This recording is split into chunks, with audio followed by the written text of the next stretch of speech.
प्यारी सास संगत जी, आप सभी को प्यार भरी राधा स्वामी जी। संगत जी, जैसा कि हम सभी जानते हैं कि 11 मई वाला भंडारा व्यास डेरे में रद्द कर दिया गया था, क्योंकि देश के नाजुक हालातों को देखते हुए बाबा जी ने संगत की सुरक्षा को ध्यान में रखकर यही फैसला उचित समझा और लिया भी।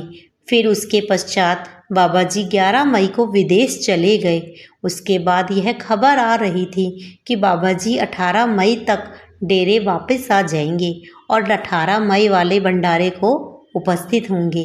लेकिन संगत जी, 18 मई वाले भंडारे पर बाबा जी विदेश से वापस नहीं लौट सके।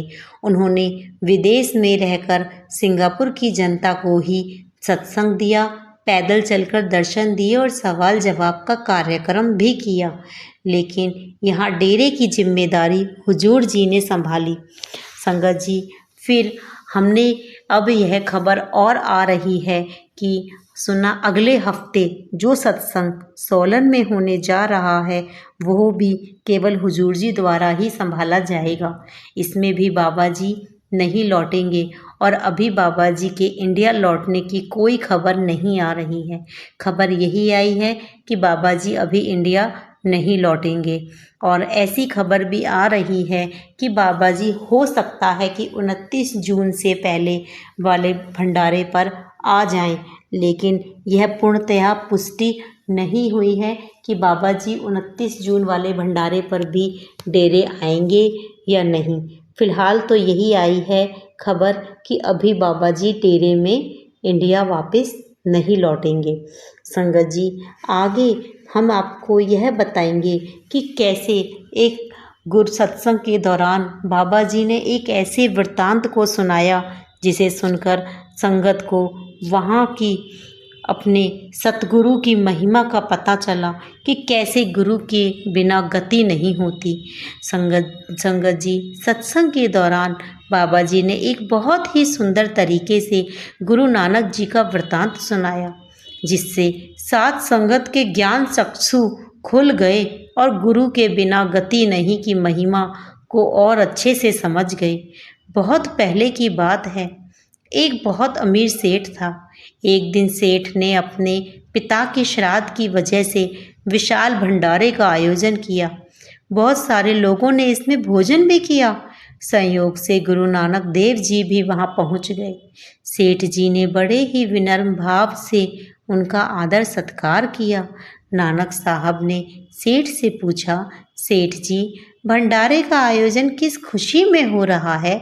सेठ ने जवाब दिया कि आज मेरे पिता का श्राद्ध है, इसलिए 200 गरीब आदमियों के भोजन हेतु भंडारे का आयोजन किया गया है।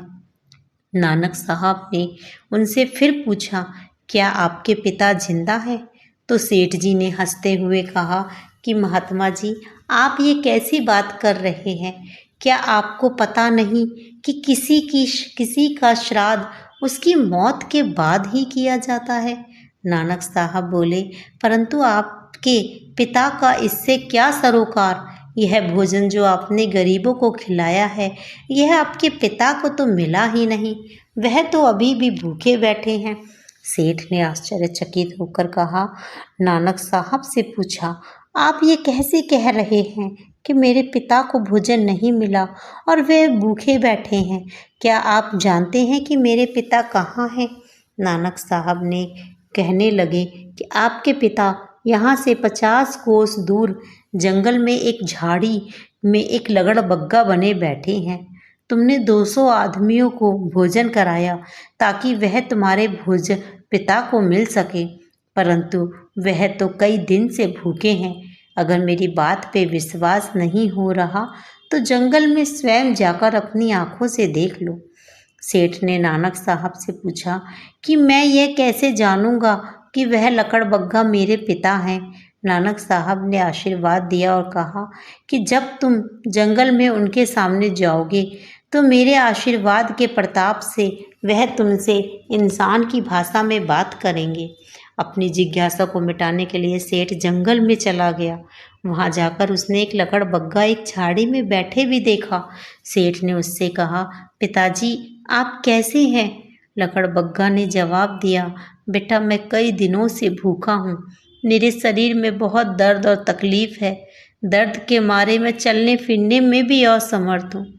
सेठ ने आश्चर्य से लकड़बग्गे से पूछा कि पिताजी, आप तो बहुत नेक इंसान थे, धार्मिक पुण्य काम करते थे, आपने बहुत दान पुण्य भी किया था, फिर भी आपको लकड़बग्गे की योनि क्यों प्राप्त हो गई?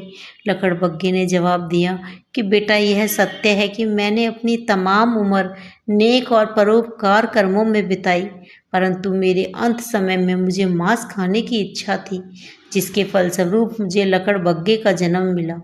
इसी प्रकार लकड़बग्गे से बातचीत करके सेठ जंगल से लौट आया और अपने पिता सहित तुरंत नानक साहब से मिला। नानक साहिब से मिलकर सेठ नतमस्तक होकर उनसे कहने लगा कि आप तो पूर्ण पुरुष हैं, आपने मेरा भ्रम दूर करके मुझ पर भी भारी एहसान किया है, अन्यथा मेरे पिता की तरह मेरा जीवन भी अकारत ही चला जाता। अब आप कृपा करके हमें वह रास्ता बताएं जिस पर चलकर हम अपने इस जीवन को सार्थक कर सकें, सफल कर सकें। नानक साहब ने अपार दया करते हुए उन्हें नाम की बख्शीश दे दी।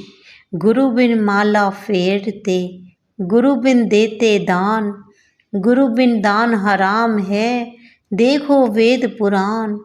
गुरु धारण किए बगैर अज्ञानवश किया गया दान हमारे अहंकार को पुष्ट करता है। अहंकार जीव को अधोगति की ओर ले जाता है। वेद शास्त्र इस बात की पुष्टि करते हैं कि राजा नृप ने 1 करोड़ गाय रोजाना दान में ऋषियों मुनियों को देते थे, परंतु ऋषियों के श्राप से ही उन्हें अगला जन्म गिरगिट का मिल गया।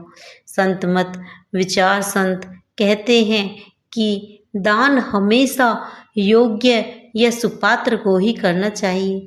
मनमर्जी से किए गए दान का पता नहीं कि वह सुपात्र को मिला है या नहीं मिला है। भूल से यदि दान को पात्र को चला गया और वह कोई उससे पाप कर्म या बुरा कर्म कर देता है तो उसको पात्र से ज़्यादा पाप उस दान देने वाले दानी को लगता है। तो संगत जी, इस वृतांत को सुनकर सारी संगत भावुक हो गई। सब समझ गई बिना गुरु के की गई भक्ति ऐसे है अंधेरे में तीर चलाना। इसलिए हमें गुरु के द्वारा नाम लेकर उसके नाम की बताई युक्ति को अपनाकर भजन सिमरण करना है, ताकि हम अपने जीवन को सार्थक बना सके, अन्यथा हमारा भी हाल उस सेठ के पिता के जैसे हो जाएगा। संगत जी, आप सभी से विनती है कि यदि मेरी वीडियो आप सभी को पसंद आई हो तो कृपया कमेंट में राधा स्वामी जी लिखकर ज़रूर जाना जी। राधा स्वामी जी।